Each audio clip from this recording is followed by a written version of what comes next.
네 번째 주 하나님 주신 말씀 고린도전서 15장 8절에서 10절까지 말씀입니다.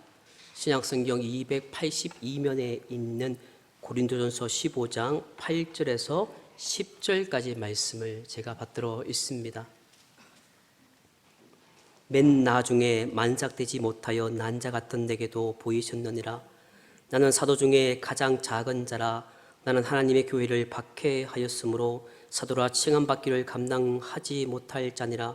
그러나 내가 나된 것은 하나님의 은혜로 된 것이니 내게 주신 그의 은혜가 헛되지 아니하여 내가 모든 사도보다 더 많이 수고하였으나 내가 한 것이 아니요 오직 나와 함께 하신 하나님의 은혜로라. 아멘. 성도님 여러분, 여러분에게 한 가지 질문을 던지려고 합니다. 지금 여러분들은 현재의 삶에 만족하고 계십니까? 가정에서 만족을 누리고 사십니까? 교회에서 세상 가운데 살면서 만족하고 계십니까? 아니면 불만을 품고 살아가고 계십니까? 이 시대를 살아가는 대부분의 사람들은 스스로 자기 인생을 만들고 있다고 생각을 합니다. 세상 모든 일이 잘 될 때 사람들은 내가 잘나서 그렇게 된 줄 알고 있습니다. 내가 열심히 노력했기 때문에 돈을 많이 버는 것이고, 내가 머리가 좋아서 공부를 열심히 해서 좋은 대학에 좋은 직장에 취업한 것이고, 내가 잘생기고 내가 예뻐서 좋은 남편, 좋은 아내 만나서 결혼했을 것이라고 생각을 합니다. 반대로 스스로에게 불만을 품은 사람은 남들에게 책임을 전가합니다. 나 열심히 살았건만 세상 사람들이 그렇게 살지 못하도록 나를 방해했다고 책임을 전가하고 살아갑니다.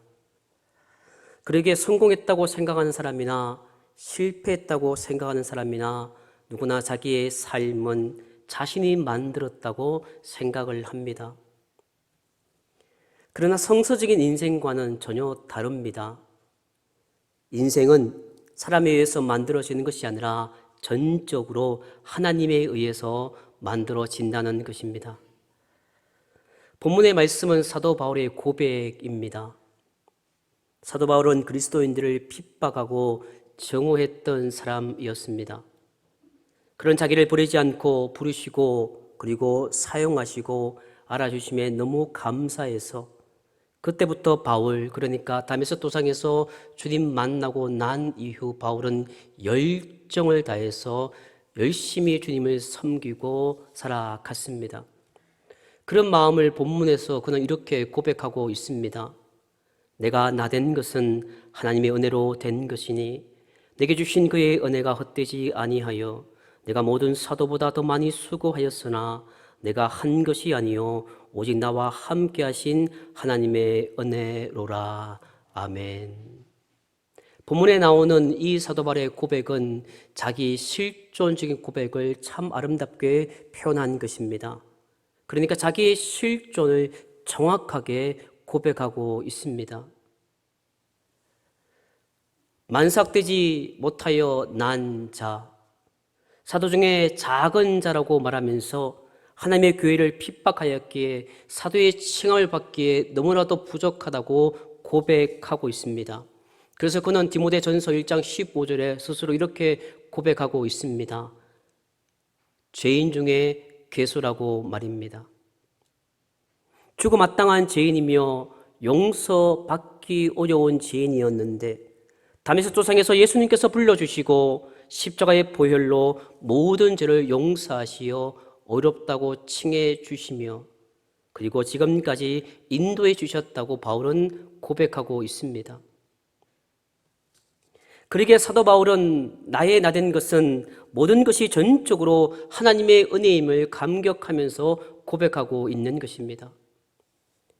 여기서 나의 나된 것은 두 가지 의미가 있습니다. 이 짧은 한 줄 말씀에 있는 나의 나된 것, 나라는 단어가 3번 반복되는데 이 나의 나된 것, 그러니까 지금의 나는 이전의 나와 이후의 나로 나뉘어진다는 것입니다. 그 이전의 나가 무언가 하면 바로 자신이 온전한 자신이 되지 못한 것을 말합니다. 지금의 나 이전에 그러니까 그가 하나님을 만나기 이전, 과거에 예수님을 만나기 전까지 얼마나 부끄럽고 바보 같은 삶을 살았는지 스스로 고백하고 있는 것입니다. 그런 옛날에 불렀던 노래가 있지요. 난 참 바보처럼 살았군요 라는 그런 세상적인 가요처럼 그는 참 바보처럼 살았습니다. 사실 예수 그리스도 밖에 있을 때 바울은 어떠한 사람이었습니까? 솔직히 그는 나름대로 사회적 위치가 너무 높았던 사람입니다. 사회적 지위가 그런대로 괜찮은 사람이었습니다. 학문도 대단했습니다. 대한민국 말하면 소위 말하는 최고의 명문 대학을 나오고 서울대 이상의 대학을 나오고 그리고 최고의 학과를 나온 이 대단한 그런 학문적인 위치에 있었습니다.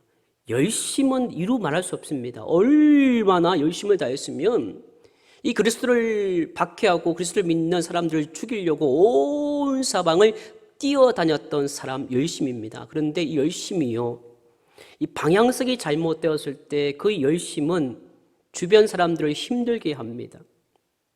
방향이 올바른 열심은 사람들을 행복하게 하고 즐겁게 하는데 방향이 잘못된 열심은 주위를 힘들게 합니다. 사도 바울은 대단히 열심히 있는 사람인데 방향이 잘못된 것입니다. 그래서 많은 사람들이 힘들게 했습니다. 인간적으로 볼 때 이 바울 사도는 아주 완벽하게 부족함이 없는 그런 사람이었습니다. 하지만 말입니다. 그때 그가 한 일은 무엇입니까? 그런 살인자요, 포행자요, 죄인 중에 괴수였습니다. 생각만 해도 자신이 얼마나 혐오스럽겠습니까? 지금 주님 만나고 난 지금 과거의 나를 바라보니까 얼마나 더럽고 얼마나 나쁜 놈이었는지 스스로도 혐오스러웠을 것입니다. 아마 이것은 사도 바울이 이야기만 아닐 것입니다. 이 자리에 계신 모든 성도님들이 자신에 대해서 갖고 있는 생각일 수도 있습니다. 왜 그렇게 못나 보이는지 모릅니다. 내가 예수님 만나기 이전에 나의 삶을 돌아보고 그리고 지금의 나를 바라보면 참 나 자신이 부끄럽고 혐오스러울 때가 있습니다. 때로는 심한 혐오와 그리고 정오심에 몸을 부를 떨 정도로 사람들은 자기가 온전한 자기 되지 못함을 스스로 느낄 때가 참 많습니다. 그런데 보십시오. 사도 바울은 그런 부분조차도 어떻다고 말씀해 주고 있습니까? 바로 흥해 보시면 따지고 보니까 그것조차도 하나님의 은혜였다라는 것입니다. 왜일까요? 바로 그것 때문에 사도 바울은 겸손하게 살아갈 수가 있었습니다. 그가 다메섹 도상에서 주님 만나기 이전에 그토록 그가 세상을 열심히 살았건만 잘못된 길을 걸어갔던 그가 주님 만나고 나를 바라보니까 너무나 부끄러웠던 그 자신을 바라보니까 그것 때문에 지금 그는 겸손할 수가 있었던 것입니다. 그것 때문에 그는 남을 정죄하지 않고 살 수가 있었습니다. 예수님 만나기 이전에는 손가락질을 하면서 남을 정죄하기 바빴습니다. 남을 지적하기 바빴습니다. 남을 죽이기 바빴습니다. 근데 그가 주님 만나고는 남을 정죄할 수 없었던 겁니다. 왜냐고요? 그 이전에 자신 때문입니다. 그리고 그것 때문에 더욱 힘을 다해서 충성할 수가 있었습니다. 방향성이 잘못된 것을 그가 알고 난 뒤에는 주님을 향한 십자가를 향한 방향을 정해놓고는 이전보다 더욱더 열심히 살아갈 수가 있었던 것입니다. 사랑하는 성도 여러분, 이렇게 항상 자신의 발목을 잡는 것이 없다고 생각해 보십시오. 이 사도 바울도 한번 생각해 보면 그렇게 사회적 지위가 뛰어난 사람, 어쩌면 교만할 수밖에 없는 것입니다. 자랑하지 않겠습니까? 남들처럼 쉽게 비판하고 판단하지 않았겠습니까? 그렇습니다. 우리 자신도 마찬가지입니다. 여러분들이 신앙의 여정을 걸어가는데 하나님께서 반드시 성도에게는 결정적인 약점과 부족한 점을 주시는 것입니다. 여러분들이 지금까지 신앙생활을 하면서 여기에 계시는 여러분들 가운데 여러분 스스로도 느끼시는 그런 부족한 점이 있을 것입니다. 그런 결점이 있을 것입니다. 그것은 바로 여러분들이 이후의 삶이 더욱 하나님 보시기에 아름답게 살아가도록 주시는 결점이고 약점인 것입니다. 둘째로 나의 나 되는 것의 의미는 사도 바울 자신이 온전한 자신이 됨을 말하고 있습니다. 그러니까 지금의 사도 바울을 바라보면 이전의 삶, 다메섹 도상 이전의 삶을 바라보니까 너무나도 자신이 온전치 못한 것을 보게 되고, 이제 다메섹 도상 이후의 나를 바라보니까 이제 온전한 내가 되었음을 말씀하고 있는 것입니다. 좀 더 구체적으로 보면 이 사도 바울을 통해서 이 팔레스타인 작은 지역에 성공했던 이 복음이 점점점 퍼져서 지금 전 세계에 복음이 전파되었던 것입니다. 이것은 얼마나 하나님께서 사랑스러워 하시겠습니까? 얼마나 하나님 보시기에 기특하고 영광스러운 일이겠습니까? 그러면 개인적으로는 모든 사람 앞에 자신을 내놓을 수밖에 없는 것입니다. 자랑할 만한 하지 않겠습니까? 내가 나를 통해서 복음이 전 세계에 전파되었어라고 자랑할 만합니다. 우리는 신앙생활을 하면서 인생 살면서 조그만 것이라도 자랑하고 싶은데 이렇게 위대한 사도 바울이니까 얼마나 자랑하고 싶었겠습니까? 그런데 보십시오. 그것조차도 무엇이라고 말씀해 주고 있습니까? 바로 하나님의 은혜라는 것입니다. 그러므로 본문에서 말하는 사도 바울이 말씀하고 있는 하나님의 은혜에 그 은혜가 지닌 특징이 바로 무엇일까요? 성도들이 가장 잘나고 가장 온전한 나를 만들어가기 위해서는 가장 부족한 부분도 무언가 통제를 받아야 하는 것입니다. 이 부족한 부분이 서로 보완되고 보완되어서 그 부족한 부분을 잘 만들어 그 모든 것들을 누가 결정하는 것일까요? 사도 바울은 이렇게 고백해 주고 있습니다. 하나님의 은혜가 결정한다라는 것입니다.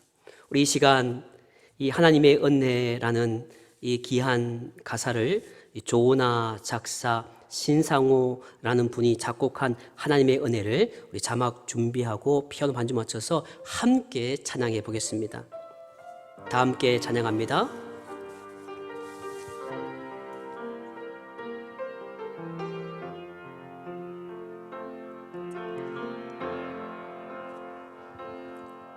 나를 지으신 이가 하나님, 나를 부르신 이가 하나님, 나를 보내신 이도 하나님, 나의 나 된 것은 다 하나님 은혜라. 나의 달려갈 길 다 가도록, 나의 마지막 홀 다하도록, 나로 그 십자가 두게 하시니, 나의 나 된 것은 다 하나님 은혜라. 한량없는 은혜, 갚을 길 없는 은혜, 내 삶을 애워싸니 하나님의 은혜. 나 주저함 없이 그 땅을 밟은 곳, 나를 붙드시는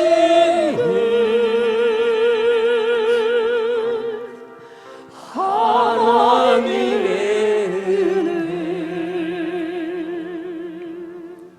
그렇습니다. 모든 것이 하나님의 은혜입니다. 잘 되는 것도 하나님의 은혜입니다.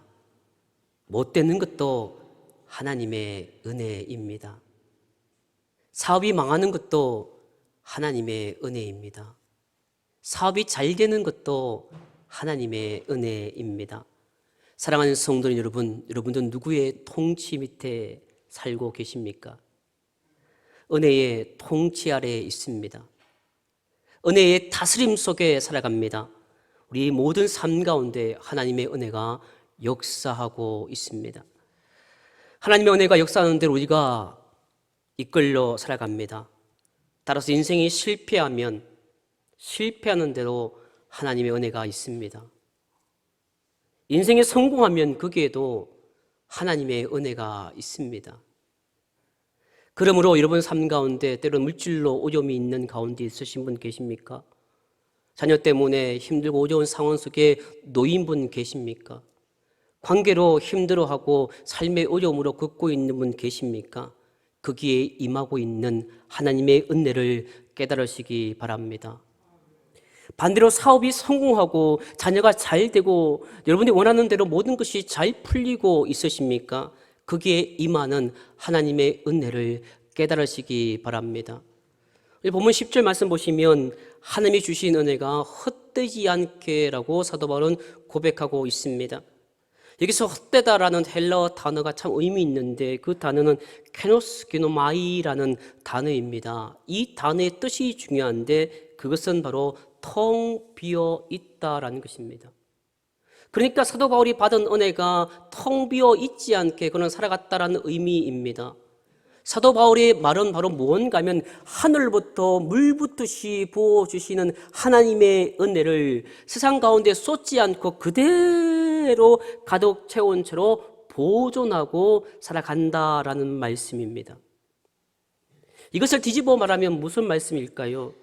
하나님의 은혜는 아무리 하나님의 은혜를 개인에게, 교회에게, 성도에게 아무리 쏟아붓는다 할지라도 사람이 저 하기에 따라서 얼마든지 완전히 소모될 수 있다는 말씀입니다. 우리가 오늘 이 자리에 계신 여러분 가운데 하나님의 은혜 받지 않은 분 한 분도 계시지 않습니다. 하나님의 은혜가 우리 가운데 있었기 때문에 오늘 이 자리에 저는 설교하고 여러분 그 자리에 있습니다. 목사로 안수받고 장로로 권사로 안수입사로 안수받고 성도로 부름받고 오늘 세례와 입교와 성만찬 통해서 하나님의 은혜를 누구나 다 경험했습니다. 그런데 중요한 것은 우리는 하나님의 은혜에 대해서 분명히 알아야 합니다. 많은 성도들이 하나님의 은혜는 풍성하다는 것은 알고 있습니다. 하나님의 은혜가 무한하다는 것은 알고 있습니다. 그런데 그 하나님의 은혜가 내 안에서 완전히 소진될 수 있다는 사실을 아는 이는 그렇게 많지가 않습니다. 여러분, 하나님의 은혜도 소진됩니다. 그 많은 은혜를 받고도 간혹 인생을 살면서 그 하나님의 은혜를 받고도 시험 들며 넘어지는 경우가 바로 이와 같은 경우입니다. 사랑하는 성도 여러분, 그러면 주신 은혜를 오늘 사도 바울처럼 헛되지 않고 보존할 수 있는 비결은 과연 무엇일까요? 그것은 첫 번째로 바로 절제하는 것입니다.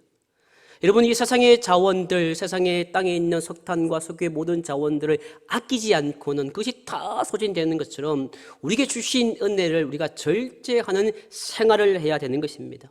하나님의 은혜가 은혜 되기 위해서는 절제하는 것입니다. 하나님 믿는 사람들이 세상의 사람들과 똑같이 말하고 행동하고 먹고 마시고 살아가면 그 은혜는 은혜로 머물지 못하는 것입니다. 하나님의 은혜가 보존되기 위해서는 내가 절제하는 삶을 사는 것이지요.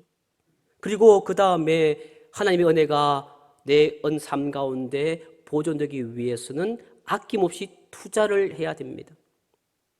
하나님의 은혜가 고갈되지 않고 충만하게 만들기 위해서는 우리가 많은 것들을 투자해야 되는 것입니다. 하나님의 은혜를 받기 위해서 우리는 물질을 투자하는 것입니다. 그래서 헌금하는 것이지요. 시간을 투자해서 예배드리고 찬양하며 봉사하는 것입니다. 그리고 우리가 가지고 있는 달란트, 재능도 투자하는 것입니다. 기도도 하는 것입니다. 전도도 하는 것입니다. 말씀을 듣는 것입니다. 그리고 말씀을 필사하는 것입니다. 말씀을 필사할 때마다 그 주시는 은혜에 주님께서 나서 예수의 이름으로 명하노니 모든 병이 깨끗이 나을지어다라고 하는 그 글을 쓸 때마다 속으로 아멘, 아멘 하며 쓸 때에 얼마나 많은 은혜가 있는지 모릅니다. 말씀을 쓰기도 하고 말씀을 읽기도 하고 말씀을 들어야 하는 것입니다. 힘들고 어려운 가운데 봉사하는 것입니다. 하나님의 은혜가 은혜 되기 위해서는 바쁘지만 봉사하는 것입니다. 바쁘지만 헌신하는 것입니다. 그래야 은혜가 소진되지 않기 때문이지요. 사랑하는 성도님 여러분 모두가 그러한 분들 되시기를 주의 이름으로 간절히 축원합니다. 오늘 또 주님을 위해 살아가는 것이 은혜 중에 은혜임을 믿으시기 바랍니다. 그리고 나의 낮은 것이 하나님의 은혜임을 고백하시기를 바랍니다. 하나님의 사람이 되게 하신 하나님의 놀라운 은혜, 모든 것을 이루어 주신 하나님의 은혜, 하나님을 위해서 살게 하신 은혜 속에서 임하시는 놀라운 하나님의 은혜를 믿으시고 언제나 담대하게 살아가시는 저와 여러분 되시기를 주의 이름으로 간절히 축원합니다. 이 시간 눈을 감고 함께 기도하기 원합니다.